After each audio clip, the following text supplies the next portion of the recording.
Hello everyone,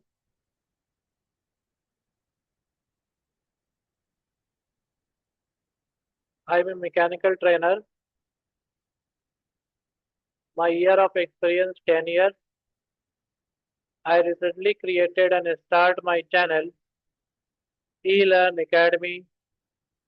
In this complete series, I will provide training related modeling and analysis.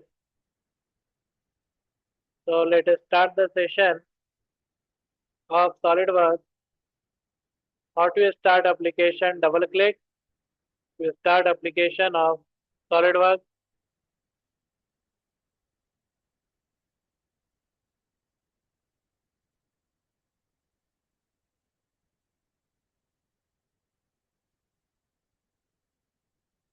After start application, click on